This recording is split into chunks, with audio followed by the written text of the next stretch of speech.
Hello, and a very warm welcome to my channel. This afternoon, we give you a piece of breaking news. Meghan and Harry snubbed the Queen by rejecting the firm's lawyers. When the Duke and Duchess of Sussex quit official duties this year, the royal family gave them the opportunity to change their minds by announcing that the controversial new arrangements would be reviewed after 12 months. I can reveal that Prince Harry and Meghan have, however, dropped a huge hint that they will not be rejoining the firm by ditching the Queen's lawyers, Harbottle and Lewis. Although it's a surprising move, as Harry has been represented by Harbottle since he was a teen. So close did he feel to the firm that he asked senior partner Gerard Tyrrell to become a director of the couple's charity, Sussex Royal. But I think that having to deal with these two had to have been a nightmare. Before that, I once said that they are hardly independent since they have to rely on Papa's bank to pay their bills, a philanthropist landlord to allow them to live rent-free, a nation's taxpayers to pay for their security, and a debt management plan to repay their debts to Frogmore Cottage. It sounds like a couple up to their neck in total dependency, and neither with even any current prospect of securing a job. This week, Harry and Meghan filed official documents confirming the split. It would appear to demonstrate that they have no intention of coming back, a courtier tells me. The choice of lawyers is of great importance to the royal household, and Gerard was a useful neutral link between the Sussexes and the palace. Clearly, it would be best for Her Majesty and Prince Charles to cut off Harry. He is obviously not trustworthy, nor is he caring for his blood family. He is cold and completely uncaring. Meghan is a calculating narcissist who blows apart families like no other person I have ever seen. According to this report, Harbottle and Lewis was representing the couple's planned not-for-profit organization Archewell, but it has been replaced by a rival firm, Fieldfisher. A source close to Harry and Meghan tells me they wanted to instruct their own lawyers, not those also used by the royal family. They are on an independent path. I'm reasonably confident that the British public would love to see this paper ditch them and use the space to report on something more interesting. When their marriage is done, Harry will be back, tail between his legs, and he'll lead a life like his uncle, the Queen's second son. Harry has zero strength of character. He's a lost cause. Harry had previously turned to Tyrrell every time he needed legal advice and also encouraged girlfriends such as Chelsea Davy to use the firm. Tyrrell is famous for his work with the royals. When he was presented with a legal prize in 2017, the judges gushed, "Gerard Tyrrell is a name breathed with a certain awe. In acting for the Queen and royal families, he has throughout his career built his own reputation while protecting and preserving the reputations of others." Isn't it abundantly clear by now that Meghan dishes anyone who gives her answers she doesn't want? Why pay experts if you won't take their advice? And with her track record of failing at damn near everything except a minor role on a cable show that her ex set her up with, she's failed at everything she's done. Meanwhile, a fan very happily said, "I'm so pleased that the Markles will be staying permanently in the USA and have dropped the Queen's law firm. It cements their place in a place more suited to their glamorous needs of social climbing up the Hollywood riffraff ladder and being scrounging wannabes. The less we see of them, the better."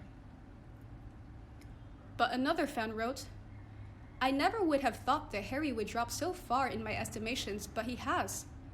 Also, Meghan is now realizing her new reason for being, to the media saying that she was meant to go back to America because of what is happening over there. She speaks like a narcissist, and you can hear her messiah complex coming out. She wants to be the savior of racial inequality. The problem is, as soon as someone speaks about a cause in a way that makes them the hero, it stops being about the cause itself and more about the narcissist receiving admiration and recognition for it. Most people who change the world do not set out to be the savior of anything. Normally, they only realize the impact they had after the event. Meghan is thinking of the massive impact she wants to have before she has done it. That is communal narcissism, a type of narcissism where the narcissist wants to be seen as a hero, a humanitarian, in order to get their fix of admiration and attention. But according to a fan from The Sun, Harbottle may have ditched them or suggested they may have a conflict of interest, as they represent our royal family living in the UK. If so, then this was a diplomatic move, since this forthcoming book may indeed ruffle some royal feathers amongst so many instances of their unroyal controversial behavior. It's only a matter of time before somebody takes this pair to the task. And Harbottle doesn't want controversial clients who don't heed good advice or may risk their own good name. Since they made it very clear they are completely out of the firm, then I say whoopee. But in that case, Her Majesty needs to promptly remove the titles and Charles needs to close his pocketbook ASAP. Find someone who will appreciate Frogmore Cottage and rent it to them at a reduced rate. You have enough young royals who would love the place. We continue with other news. Prince Harry would still be in the UK if demanding Meghan Markle wasn't his wife. As written by Lady C in her new book, Meghan and Harry, The Real Story, Harry would still be in the royal family if he had married a woman who was less demanding than Meghan. She told the Daily Star, "I think Prince Harry is desperately hooked on Meghan. I think he is desperate for his relationship to work with her. He is desperate to do anything to keep her happy. This isn't just my opinion, but the opinion of people that know him very well, who are very concerned." Had Prince Harry been married to a less demanding, more accommodating,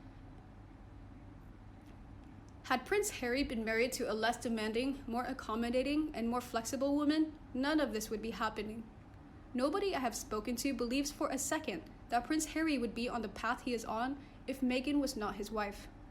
He is definitely influenced by her wants and needs. Hello everyone, it will be fun and exciting to see this short video again. In this video, I express my concern about the behavior of adults with my beloved grandmother. Everything built up before, the bright image was abandoned after the recent action of Meghan and Harry, the image that is very important not only for celebrities but for us too. It will be sad when the joy other people's messages are no longer for people need them. Please continue to watch this video to feel. On the other hand, another royal insider earlier revealed that although Harry is slowly adjusting to his life in Los Angeles, he is yearning to go back to the UK. According to the source, he feels that Los Angeles is elitist and he is struggling to adjust. It said part of him is already yearning to come home. There is no opportunity to really make a difference where he is now. Being in Hollywood may be where the work is, but it has an elitist feel, especially during the crisis. Meanwhile, CCN reported, Kate Middleton wasn't born a royal, but there's no better queen consort. There's been a lot discussed about the media comments that the Queen and Prince Philip are keeping a very close eye on Duchess Kate Middleton. For me, I don't really see this as a negative. It must be of comfort to know that you have two people so experienced in royal life watching over you and no more than a phone call away, or indeed a Zoom call. The Queen is embracing technology like the rest of us. It's easy to forget when we see Kate going about her duties with royal elegance that she's only been married to the royal family for less than 10 years. One thing Kate had going for her that was unlike Meghan Markle was that she had a realistic expectation of what the job would entail. There was no false sense of importance or talk of golden carriages and Disney movie lifestyles. Speaking in an interview on her engagement to Prince William, Kate Middleton commented, "It's nerve-wracking because I don't know the ropes really. William is obviously used to it. I'm willing to learn quickly and work hard." And work hard she has. Kate has grown into the role tremendously in the years since she walked down the aisle with Prince William. But that doesn't mean she shouldn't be given support.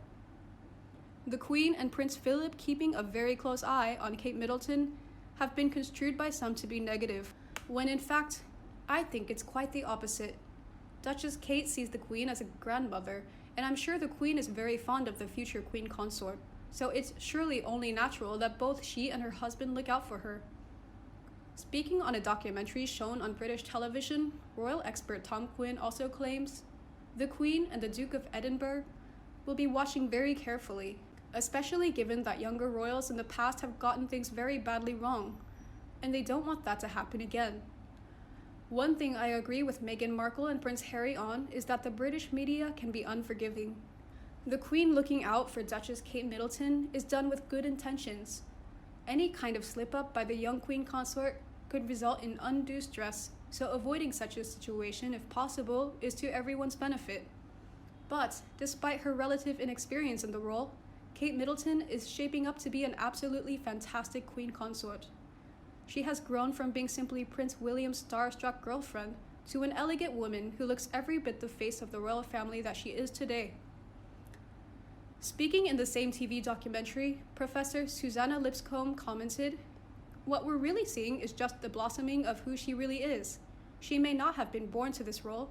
She may not have been born to be queen. But she's a hell of a classy lady." Susanna continued, "Class doesn't come from one's social status. It comes from one's upbringing, and it comes from one's character." She has that in spades, indeed. Class, determination, and staying power. Qualities that set Duchess Kate Middleton apart. And you? What do you think about this news? Please let me know in the comment section and we can talk about it. If you loved my video, remember to like and share for anyone you think would be interested. Don't forget to subscribe to my channel to get more news from the royal family. Now, have a nice day and see you in the next videos. Goodbye.